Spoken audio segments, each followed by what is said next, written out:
Оваа тема требаше минатата сабота, значи, да ја имам, па му дадовме простор на Луне.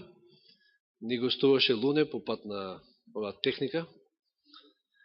Да. Преку слика. Инаку тема која што според она што можев да видам, значи сега можеме да направиме слободна една анализа, кога што сме зборувале, затоа што имаме цела една архива од приближно околу 600 проповеди до сега, почнувајќи од 2011 негде јануари. Јас заклучив дека од 2011 јануари ова тема не сум ја држал. Сум ја држал негде предходно и нема видеозапис од тоа, па така да решив по повод Божик минатата сабота, меѓутоа ништо не е страшно, не сме многу далеко од тие настани случувања, затоа што се уште сме во тие такви празнични, да кажам, денове, денеска Василица и така натаму. Па водици доаѓа, се до водици некрстени денови, па имате секакви пагански ритуали, вевчани, суровари, како ги викаат оние, кои што се облекуваат во чудовишта. Да. Како и да, значи тема која што заслужува да и се обране внимание и да се каже онака како што треба се каже, без никаква политичка коректност. Затоа што денеска многу се внимава да, не знам, не се повреди можеби некои нечии чувства, но добро е што барем почнаа да грепкаат по површината на она облека односно паганизмот, дали обличен во христијанско руво, тоа е тоа што го гледаме околу нас. Оно што се гледа пред се во православието, затоа што живееме во еден таков, среде таков народ, во една таква земја, кај што доминира православието, е се само не христијанство, односно паганизам колку сакате и суеверие колку сакате. Беше бадник, значи, минатиот петок, и статусите на Фейсбук беа паричката се падна кај мене, паричката се падна кај машми, највеќе од статусите беа кон тоа. И што тоа, каде се паднала паричката? Еве, вечерва или вчера вечер, или не знам, се паѓа пак паричка, според некои поинакви традиции, нели и на веселица исто така се меси некоја тамо погача со паричка. Сето тоа е суеверие. И ништо друго. И нормално паганизам. И сега минатиот пат, кога ја држав пуката, спомнав некоја парадоксално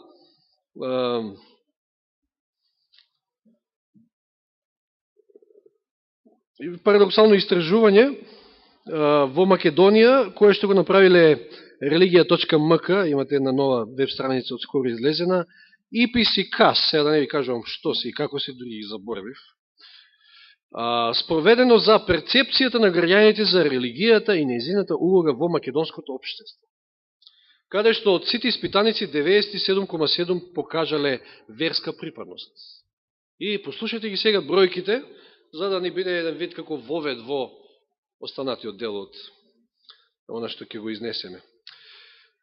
На прашањето дали Бог постои, значи, пазите, скоро 100% се изјасниле како дека се верски определени, значи се дело некоја верска деноминација. На прашањето дали Бог постои, православни 63,2% одговориле дека Бог постои. Може загрижувачки број. Од 100% верници православни 63 одговориле дека Бог постои. Значи 21,9 одговориле дека Бог не постои, има постои некоја виша сила, а остатокот рекле нити има виша сила, нити постои Бог. Тоа се православните. Во исламот 96,7 одговориле дека Бог постои, значи значително многу поголема бројка, сепак еден мал процент, рекле дека има некоја виша сила, а не Бог. Кај католиците 100% и кај другите, што се подразбира протестанти, веројатно 100% исто така одговориле дека Бог постои. Значи, овде сме за пофалба. Но обрнуваме внимание највеќе на православните, затоа што живееме во доминантно. И сега другото прашање било, дали читате Библија, или нели Куран, или еврејскиот вакво Талмуд и така натаму, или некои делови од неа, или пак дали барем некојаш нешто сте прочитали од светите книги. Значи. Православните одговориле со 44,8% дека читаат или некојаш прочитале нешто од Библијата. Неверојатно. Загрижувачка бројка. Повеќето од пола не читаат или никојаш не прочитале ништо од Библијата. Епа како тогаш вие ќе искорените паганизам од тоа население? Намерно спомнав, почнаа да гребкаат по површината. Тоа е само гребкање. Или почнаа веќе МПЦ кажа дека званично нема да ода да пуштаат свештеници по огновите за Коледа. Затоа што тоа е пагански празник. Тоа е само гребкање на површината, затоа што тука има уште многу, значи, да се вади, да се објаснува, да се разјаснува, затоа што христијанството со тек на векови е покриено, мислам, тој паганизам кој што бил и за да нели со цел да се придобијат, преобратат паганите по-лесно во христијанство, било облакано, значи тој паганизам бил облекуван со христијански наметки, да кажам така. Значи православни 44,8, ислам, од исламот 80,8 одговориле дека читаат, католици 100% читаат, други, што е интересно, во кој што спаѓаат протестанти, може би и некои други, не знам, читаат 80%, значи испаѓа дека 20% може би од протестанти не читаат Библија. Што е нечудно. И оно што исто парадоксално е дека 37% од атеисти читаат Библија. Скоро поголем број на атеисти во Македонија читаат Библија околку православни. Скоро, приближено. Значи, ова навистина се парадокси. Живее во едно такво парадоксално општество и реков, овие бројки покажуваат дека многу е тешко. Како прво човек треба да ја чита Библијата. Да верува дека тоа е Слово Божие, за да може да ги искорени, да ги тргне сите оние паганштини од животот. И сите оние суеверија во кои што и ние некоја сме верувале. И јас се сеќавам, за мене како дете беше интересен момент, бадник. Едва и чекав, пошто мене ми дава како помал од синовите. Да, јас ги делам коштанчињата, оревчињата. Знаете како се правеше тоа после вечерата. Така барем кај нас традицијата таму. Еднакво се дели по, не знам, по толку, по волку, на сите, на Бога. Еден дел имаш или како и да е. Да не се замараме сега со тоа. И ми беше интересно како дете. И веројатно и на децата денески ми интересно. Но ништо од тоа. Не осознав ништо за тоа кој е Христос, замислите си се доека не го гледав Исус од Назарет. А тоа беше 91. Не. 93 година, мислам дека првпат го гледав во војска кога. 93 на Скопска Црна Гора, граница со Косово, таму бев граничар, таму првпат го гледав Исус од Назарет. Мислам дека тоа беше првпат, да. До тогаш, може би порано некои делови, меѓутоа тогаш навистина така со повеќе внимание, и затоа што веќе почнав да читам некои материјали адвентистички тогаш, тој период. И зашто реков дека тоа е само гребење. Значи, добро е, не можеме да кажеме дека и да не го одоброволиме она што го прави МПЦ во последно време, кај што сака да ги научи луѓето дека Коледа е чисто паганско. Значи, наистина, тука нема ништо со христијанство. Тоа е добро. Добри си и некои други моменти, кои што ете ги спомнуваат, кои што велат дека треба да се насочат луѓето повеќе на духовното. Тоа е се добро, меѓутоа, тоа е само гребење по површината. Зошто? Затоа што како прво Божик нема христијански корени. Како прво самиот празник, ако сакате да направите реформа, треба да го тргнете. Иако да, тоа е одбележување некој начин на Христовиот роден ден, на раѓањето Христово, но тоа е веќе еден друг момент. Еве, ќе читам неколку моменти, извадоци од историски записи. Значи, патем да спомнам на почеток. Значи и британика енциклопедија, и американа, и она католичка енциклопедија, сите велат дека Божик во првите неколку века воопшто не се ни спомнува, не се ни слава. Во првите векови од христијанството зборам. Од почетокот, да, дури имало и расправи, папи биле против воспоставувањето на Божик. Се сеќаваме дека божикното славење постепено еволуирало од времињата што далеко му претходат на христијанскиот период. Божик има своји корени уште далеко пред христијанството, во паганизмот. Било покривало за паганските прослави и многу негови обичаи се само адаптирани и преиначени од пагански во христијански церемонии. Значи само преиначени, само облечени, да кажам така, фино, камуфлирани во некој христијанска облека, христијански некој призвук им е даден. Имено, од каде се почнува, јак ќе почнам малку од порано, па кон, не, од подоцнежни периоди, па кон пораните. Значи, грците славеле еден празник по име Баханалија, тоа во чест на нивниот бог на виното Дионис, или Бахус го викале, тамо во вториот век, уште пред нашата ера. Кон ова, сега римјаните, нели, знаеме, тоа време римјаните владеат на светска сцена, а имале обичај да купуваат, така да кажем, односно да превзимаат обичаи од разноразни народи, кои што ги покорувале, го прифателе ова и изгора на тоа тие го додале ова чествување на Баханалија и кон Сатурналија, кој е празникот кој што тие го славеле во чест на богот Сатурн, богот на земјоделието или богот на времето, некои викаат. Како и да е. И обата празника биле славени кога? Околу зимската краткодневница. Кога, значи, денот е најкраток. Или зимската солстиција. И еве зошто.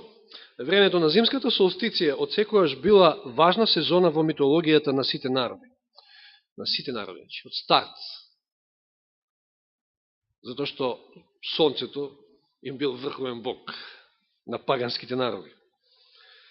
Сонцето, дарителот на живот, тогаш се спушта најниско. Тоа е најкраткиот ден во годината. Витувањето за пролета е закопано во студенилото и снегот. Како да се губат надежите дека ќе се појави повторно сонце, дека се повеќе се смалува денот, како да гасне сонцето, како да умира. Тоа е времето кога силите на хаосот, кои што го попречуваат враќањето на светлината и животот, мораат една за секојаш да бидат победени од боговите. И сега внимавајте, вика тука, кога солстицијата е на својата најниска точка, боговите мораат да бидат подпомогнати од луѓето, какви ми се тие богови кои што бараат помош од луѓе, подпомогнати од луѓето преку имитирачка магија и религиозни обреди. Тоа е оно што го гледате во Вевчани или на некои такви карневали. Тоа се тие магии, тоа се тие религиозни обреди, каде што, нели, со тие звонци, со не знам што, се истерува злите сили, знаете, тоа е тој период, кој што они го викаат сега некрстени денови до водици, нели, Христос уште не е крстен, меѓутоа тоа еве од каде води потекло. Тоа е после само добро облечено. Сонцето започнува триумфално да се враќа сега, одеднаш, значи почнува да расте денот, еве, веќе некој период, денот расте, тамо негде од 21-22 декември, кога е таа солстиција. Деновите започнуваат да растат и иако зимот и понатаму продолжува, доаѓањето на пролета повторно станува разбирливо. За сиот народ време е за големо празнување. И еве ви ги празниците. Сатурналија, Баханалија и така натаму. Традицијата на славење на 25 декември како Христов роден ден кај римјаните доаѓа од Персија. Митра, персискиот бог на светлината, бил роден на 25 декември од Карпа. Рим во тоа време бил познат по флертување со туги богови и култови, и тоа и така во третиот век, односно 274 година, точно на 25 декември нехристијанскиот император Аурелијан го воспоставил празникот Dies Invicti Solis, или денот на непобедливото сонце. Според еден од нивните богови на сонцето Сола, како викале. Dies invictis solis. Митра било телотворување на сонцето. Значи, како верувале персијанците, како тоа го прифатиле, адаптирале римјаните. Па така, овој период на неговото повторно раѓање бил најважниот ден во митраизмот, кој што ќе стане официјална религија на Рим под покровителство на Аурелијан. Се верува дека императорот Константин му припаѓал на митраизмот, токму, се до денот кога се покрстил и го прифатил христијанството. И најверојатно тој бил еден од најважните инструменти за преместувањето на најважниот празник од неговата стара религија во рамките на неговото ново верување, односно во христијанството. Значи тоа е инаугурација, значи воведување на тој пагански празник 25 декември, денот на сонцето, да потоа стане и ден на Христовото раѓање, или Божик. 25 декември, кај католиците, кај православните 7, што всушност повторно според нивниот календар, повторно е 25. Не е друг датум. Но сето ова не е од Персија, туку води и потекло уште од порано. Од каде? Уште од Вавилон. Сите знаеме, сме слушале за Нимрод. Библијата го спомнува Нимрод, како градител на Вавилон. Станал жива легенда, буквално. Го обожувале како бог, нели, бил добар ловец. Веројатно има човекот имал некоја соодветна градба и бил бистар и итар, така да кажам. Едноставно го обожувале луѓето. Суеверен народ, народот кој што се одвоил од Бога, кој што го отфрлил Бога, тргнал по луѓе, тргнал по небески тела. И почнале да го обожуваат како бог. Семирамида, неговата жена, била уште поитра од него, го надминала, значи, станала посупериорна и од него и била третирана како божица. Буквално како божица. Таа велела дека сонцето и месечината всушност се тој, Нимрод, и таа Семирамида во човечка форма. Нимрод умира под неразјасните околности, не се знае, нема записи, има некои предпоставки, но како и да е убиен, било што, Нимрод умира. И што и текнува на итрата Семирамида? Дека неговиот дух, откако умирал, се оцелил во сонцето. Сега, тој е богот на сонцето, тој е богот сонце, всушност, нели? И од тука произлегол првиот ден во седмицата, кој што бил наречен Сончев ден, или денеска Сандеј, или Зонтак, или во многу други јазици. И после некоје време итрата Семирамида одеднаш доаѓа со дете. Семирамида. И што ќе каже? Ќе каже дека зачнал од Нимрод. И се раѓа Тамуз. И сега Тамуз е новото раѓање на сонцето. Тамуз се родил токму на 25 декември. Денот кој што исто и за вавилонјаните бил еден од најважните датуми. Вавилон, Персија, Грција, Рим, сите оние што ги имаме од фигурата на Охудоносор, како сето тоа се пренесувало, се искривувало, за да после Рим и Константин навлезе, значи, во христијанството и да вие денеска не знаете што всушност славите. Да. Па сега со тоа малку ќе се побавиме. Мене ми е таа интересна тема, значи се изненадев дека сум ја држал тамо дури 2010-та, мислам дека беше во малата сала исто така зимски период нормално околу Божик. Да отвориме во Лука 1 глава. Значи да се позанимаваме малку околу тоа, околу периодот кога би било највозможно Исус да се родил. Не нагаѓаме датум, оти не е битен. А ако малку истражувате, ќе видите дека христијаните не славеле роден ден воопшто. Роден ден на времето славеле само незнабожците. А во Новиот Завет го имаме Ирод, нели, баш на неговиот роден ден и на таа прослава, па му ја отсекуваат главата на на Јован Крстител.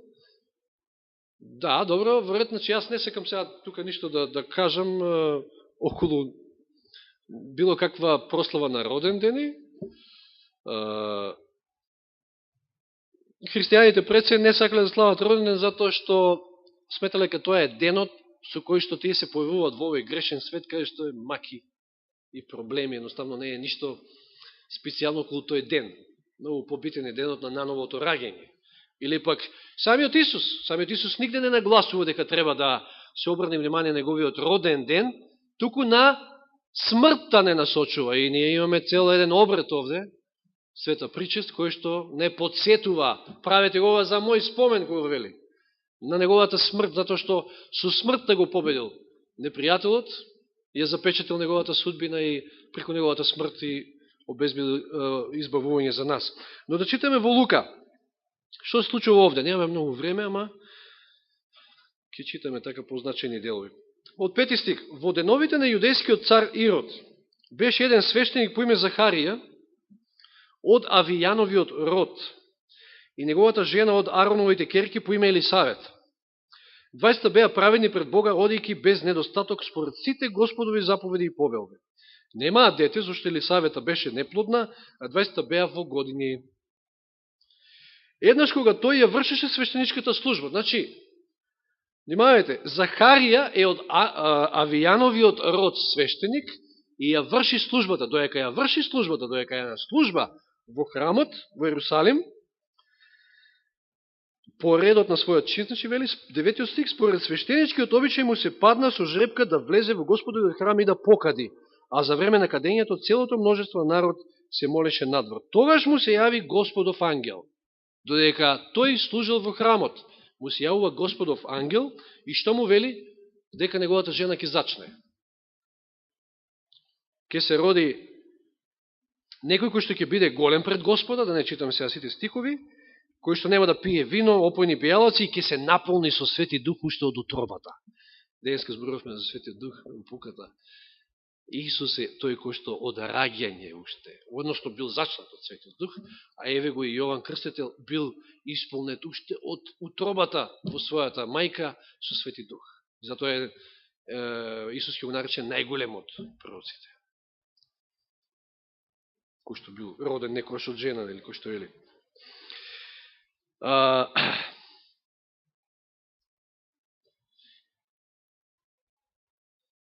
23 стих. Кога се свршија деновите на неговата служба, се врати во својот дом. А по тие дни неговата жена Елисавета зачна и се криеше 5 месеци и велеше: ова ми стори Господ во деновите кога погледна на мене, за да го отстрани мојот срам од меѓу луѓето. Значи, што констатираме овде? Значи, Господ му се јавува, ангел му се јавува на Захарија, доека тој служи во храмот според Авијановиот род. Тој бил свештеник според Авијановиот род. Тој род, Авијанов род, бил 8 по ред. Еврејската година започнува таму март-април. Првиот месец Нисан. Од во првиот месец почнува првиот ред да служи 7-8 дена, всушност од сабота до сабота служеле. И плюс кога се паѓал некој од овие годишните саботи, можеле да добијат и додатни денови на служење. Значи, 8 дена првиот ред, 8 дена вториот ред. Авијановиот род во ред, е 8 по ред. Што би се паѓало негде во јуни. Нашки во јуни. Месец јуни, кога ангелот му се јавува на Захарија. И веднаш кратко после тоа, што забележавме, Захарија се враќа дома, неколку дена тука, нели, патувал, не одале тоа со автобуси, нели, и стигнал дома и вели извештајот Елисавета зачнала. И го крие 5 месеци, што се случува после? Во шестиот месец на незината бременост, Бог го испрати ангелот Гаврил во галилејскиот град по име Назарет, при девица свршена за маж по име Јосиф од Давидовиот дом, а името на девицата беше Марија. Значи сега Господ испраќа ангел да и се јави на Марија, дека и Марија ќе зачне. Кога ангелот дојде при неа и рече: радувај се, благодат на Господ е со тебе, благословена си ти меѓу жените, таа се уплаши од тој збор и размислуваше како каков поздрав ќе биде тоа? Тогаш ангелот рече: не бој се, Марија, зашто си нашла милост пред Бога, и ете ќе зачнеш и ќе родиш син, и ќе му го дадеш името Исус. Тој ќе биде голем и ќе се нарече син на Всевишниот. И потоа имаме таа средба на Марија. Марија дознава дека Елисавета е веќе во 6 месец, и оди кај Елисавета, имаат средба. Значи, што гледаме овде? Во 6-тиот месец, кога Елисавета веќе го носи во себе Јован Крстител, Марија зачнува. Колку е разликата меѓу Јован Крстител и Исус? 6 месеци. Знаеме колку е бременоста, периодот на бременост до раѓање 9 месеци. Тогаш сигурно бил 9 месеци. Не верувам дека имало 7 месечиња, како ги викаат тие порано што се раѓаат, не знам, 6, 8. Ја не верувам, тогаш било многу по-природно и раѓањето и се, така да било 9 месеци. И потоа тамо 57 стих вели: Елисавет и дојде време да роди и роди син. Значи, заклучивме дека негде во јуни, може би при крајот на јуни, не е битно, еве, да земеме втората половина на јуни, зачнува Елисавет. Кога би излегло дека би го родила Јован Крстител? 9 месеци, ќе дојдете во март-април, при крајот на март, тоа е негде околу, може би за празникот Пасха, се родил Јован Крстител. Март-април, крајот на март е. И ако додадете уште 6 месеци од март, септември, крајот на септември, или како што некои велат, и тоа е многу интересен момент, дека Исус се родил баш за празникот Сеници. Да, Бог со нас. Да, ќе спомнеме тоа. Тоа е еден така малку по-нов момент, што така мене ми дошол, тогаш не верувам дека тоа сум го спомнал. Како и да е, значи доаѓаме до можен период кога Исус би се родил, и тоа е негде крајот на септември. Или тука некаде кога и јас сум се родил. Интересно. Убаво вака за... Па и Дејан е тука некаде, да? Јас сум малку покасно од тебе.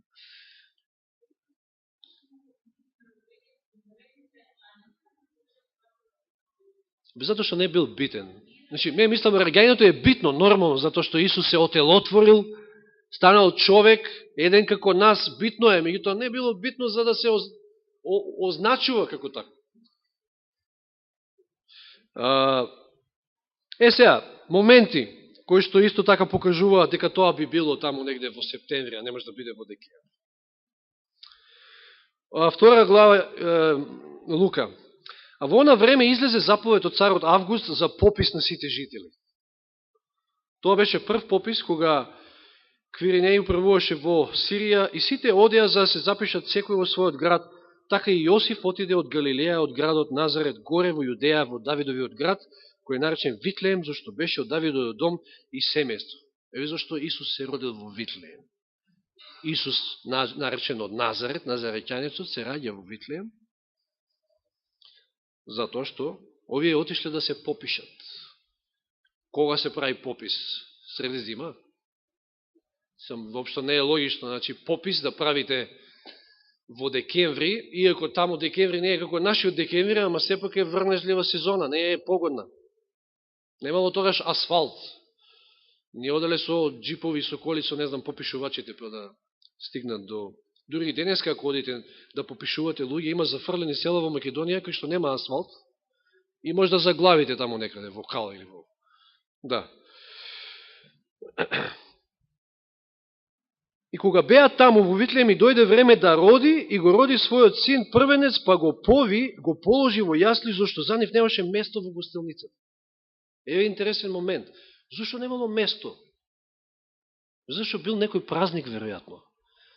Ерусалим, кој што бројал тоа време околу 120.000 жители, така има записи, може би имал 2 милиони народ, зашто бил празник. Можно да бил празник од Сеници.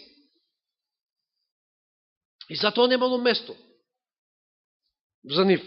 Не само што Ерусалим бил полн, него биле полни и околните, мислам, Витлеем. Стано збор за Витлеем, Витлеем бил близу. Дори и тој бил полн, немало место. Чи доаѓале од сите краишта, тоа е еден од мислам најубавите, најрадосните празници, празникот Сеници.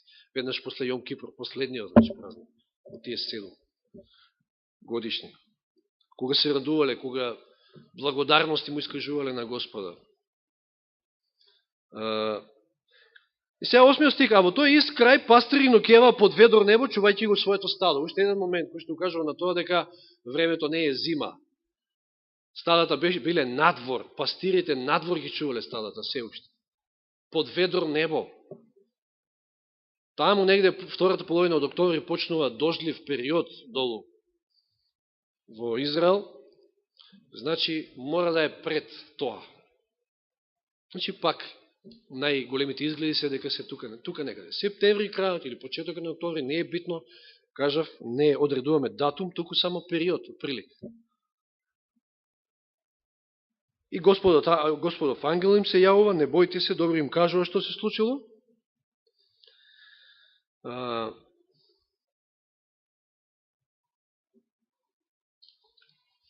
Еден друг момент исто така. 3 глава Лука, значи тука, 1, 2, 3 глава Лука го имаме одговорот. Лука бил многу прецизен, пазите. Лука како доктор бил многу прецизен. Че сите евангелисти на свој начин, нели, вдахновени од Духот Свети, ги пишувале евангелијата. А Лука бил толку прецизен, што во Лука во 3 глава се забележува единствениот датум, точен датум кој што е даден во целиот Нов Завет. И со право е забележан овој датум, затоа што е многу битен за пророштвото во Данијел за 2300 денови ноќи. Кој е тој датум? Датум од годината кога ќе се појави помазаникот, како што вели Данијел, односно кога Исус ќе биде што? Крстен. Кога Исус ќе биде крстен. А во 15-та година од владењето на царот Тиберий, кога Понтиј Пилат беше управител на Јудеја, видите колку прецизни информации, и Ирод четворовласник на Галилеја, неговиот брат Филип четворовласник во Итуреја и Трахонтида, не знам, Трахонтида пишува, добро, не знам зашто и читам овие работи, во ред, и тој одеше, значи за Јован, во цела страна околу Јордан и проповедаше покајно крштевање за проштевање на гревовите. Како што е напишено во книгата. Добро. И доаѓа Исус кај него да биде крстен, знае, во 15-та година од царувањето на Тибери. 21 стих од истата глава 3, од 20 устари. Добро, не 20, 21. Кога се крсти сиот народ, се крсти и Исус, и кога се молеше, небото се отвори и Светиот Дух слезе на него, во телесен облик како гулаб, и се чу глас од небото. Еве зашто гулаб се користи како символ. Ти си мојот возлюбен син, во тебе е мојата милина. И сега внимавајте, а тој, 23 стих, Исус, имаше околу 30 години. На своето крштевање има запишан момент дека имал околу 30 години. Не е битно, значи точно, ама околу 30. Исус започнува после крштевањето со својата служба. Кога започнувале во Израел да служат свештениците? Со 30 години, дури после. Да, добро. Значи, ја не уште малку пензија, а? Добро. Значи, ти веќе си во пензија. Шела на страна. Значи, имаш околу 30 години. Во интересен момент. Ако можеме да знаеме кога е ова, кој период е Исус крстен, тоаш лесно ќе одредиме, ќе видиме и колку живеел Христос на земјата, колку трајала неговата служба. 3,5 години. Од кај го знаеме тоа? Добро. Данијел. Да, Данијел е пророштвото. Што вели во Данијел? 62 и плюс 7, 69 седмици. 69 седмици, или знаеме што 69 пута 7, па тоа се не денови, туку години пророчки, доаѓаме до помазаникот, вели Данијел. 9 глава Данијел. Пророштвото за 2300 денови ноќи. Помазаникот се јавува после 69 седмици. И постоја вели на средината од последната 70-та седмица, кои што се нели 7 седмици одредени за твојот народ, вели. Што прави? Ке принесе жртва. Ке се жртвува Исус. Тој дел од пророштвото укажува на крстот Голготски. Исус бил распнат на 33,5 години. 3,5 години, мислам, тука се гледа дека му траела службата. Кога бил распнат Исус? Точно сите знаеме. Пасха. Кога паѓа Пасхата? Март-април, така ли? Пола година од, ако се вратиме од март-април назад, кај ќе стигнеме? Есен. Пак септември-октомври, не можеме, од декември, земете од декември до март, колко има? 2-3 месеци си тоа. Од 25 декември до март или крајот на март, 3-4 месеци, немате 6 месеци. Че уште еден податок, дека Исус се крстил тамо некаде на есен, кога имало околу 30 години, и половина година, значи 3,5 години, половина година паѓа токму на пролет, кога и ќе биде распнат. Повторно, значи, уште еден момент кој што укажува на тоа дека Исус се родил некаде на есен. И оној стих кој што треба да го спомнеме на крајот, Јован 1.14. Зошто некои сметаат дека Исус е роден на празникот Сеници? Значи, повторно таму на есен. Јован 1.14 стихот гласи вака. И Словото стана тело. На што се мисли? Кој е Словото? Словото е Бог, Словото е Исус. Словото стана тело, се отелотвори, значи се роди. Стихот го нагласува Христовото раѓање, отелотворување. И Словото стана тело и се настани меѓу нас и ја видовме неговата слава, славата што има како единороден од Таткото, полн со благодат и вистина.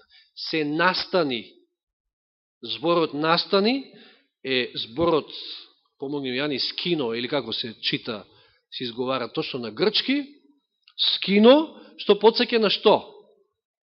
Скинија, шатор, сеница. Преубаво. Значи, Исус се отелотвори и се настани меѓу нас, како што нели и денеска читавме во Битие, таму беше негде 25 глава, во врска со светињата. Зошто била направена светињата? За да Господ пребива, биде со нас. Ке се роди Исус и ке му даеш име Емануел, што значи што? Господ со вас, Господ со нас. Преубаво, навистина. У шатори. Значи, Исус се роди, се отелотвори и се ушатори меѓу нас. Овој е стих кој што кажува на тоа дека многу веројатно е дека Исус можеби се родил и токму за празникот Сеници и затоа и немало место никаде. Било се уште лето, да кажам, затоа и биле под ведро небо овчарите со стадата и еве видовме според тоа кога зачнала Елисавета, кога бил роден Јован Крстител, од прилика 6 месеци плюс можеме да утврдиме кога Исус се родил. Значи, воопшто не станува збор за 25 декември. 25 декември ги има своите корени во паганизмот, уште од Вавилон. Тамус, Митра, го спомнавме, Баханали и Сатурнали, и после сето тоа многу добро облечено во една христијанска наметка. Значи, ако сакаат да прават реформа, тогаш навистина треба многу добро да, и знам, разбирам дека тоа лесно не се прави, затоа што вие малку чепнете им само во колене, па можете да добиете бокс во лице, а камоли па малку уште подлабоко ако закопате, тогаш навистина реакцијата може да биде жестока. Може би се плашат и од тоа, но што е побитно и што е најбитно? Спасението е најбитно, луѓе. Само уште ова мора да го спомнам, значи, тој стих им беше запишен овде, така да. 2 Коринќаните 6 глава, ајде да завршиме со овие стихови. 2 послание на Коринќаните 6 глава,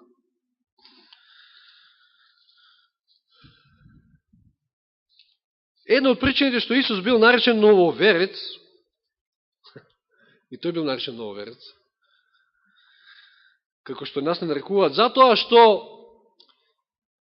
после векови и векови, затрупана вистина, трупана со традиции и обичаи, сега он се појавува и ја изнесува на виделина таа вистина, и ови се шокирани, велат, ово е некоја нова наука. Ствари не е тоа нова наука, туку таа е изворната наука која што вие забравивте.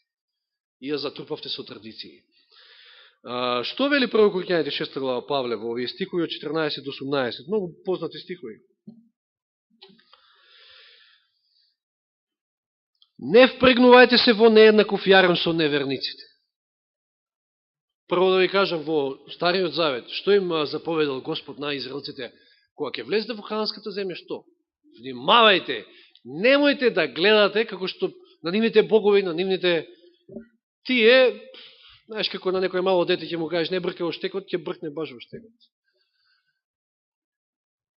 Паднале. Не впрегнувајте се во нееднаков јарем со неверниците, зашто што има правдата заедничко со беззаконието? Или какво заедништво има светлината со темнината? Ништо нема заедничко. Во што се сложува Христос со Велијал? Во што се сложува Христос со Тамуз? Со Митра? Со не знам кој бог таму уште? Или каков дел има верникот со неверникот? Или како се сложува Божиот храм со идолите? Зашто ние сме храм на живиот Бог, како што рекол Бог, ќе живеам во нив и ќе одам среде нив и ќе им бидам Бог, а тие ќе бидат мој народ. Зато излезете од меѓу нив и одвојте се, вика Господ. И не допирајте се до нечисто, и јас ќе ве примам и ќе бидам татко и вие ќе бидете мои синови и ќерки, говори Господ Семокниот. Затоа треба ова да се изнесува и затоа ова треба да се кажува. Колку и да е политички некоректно, како што знаат да кажат денеска модерно, тоа треба да се каже затоа што тоа е така. Тоа се факти. За жал, луѓето е повторно имаме пред нас празник. Јани еднаш многу добро зборуваше преку оној случај со Витез, да ми се чини, дали беше со Витез, да, кај што водата се слегувал Божи ангел, кобајаги, па се разбрнувала водата, па кој прв ќе влезе и тој ќе оздрави. Сега имаме водици, кај што кој прв ќе стигне до крстот, него ќе оследи среќа цела година. Тоа се и фрижидер или компјутер. Да, значи тоа е паганизам, тоа е суеверие, Господ не е таков. Зарем на оној најмокниот, на оној кој што прв ќе стигне, на него среќа ќе има, или кој ќе му се падне паричката, тој ќе биде среќен, другите несреќни ќе бидат. Господ не е таков. Сето тоа е она што треба да се отфрли, да се тргне. И фаламе на Господа што не издвоил од темнината, но сега сме повикани пак таа светлина да им ја прикажем и на оние кои што се уште се заблудени. Нека му е слава на Господа што сме во светлината и да ни помогне да се одржиме во неа. Амин.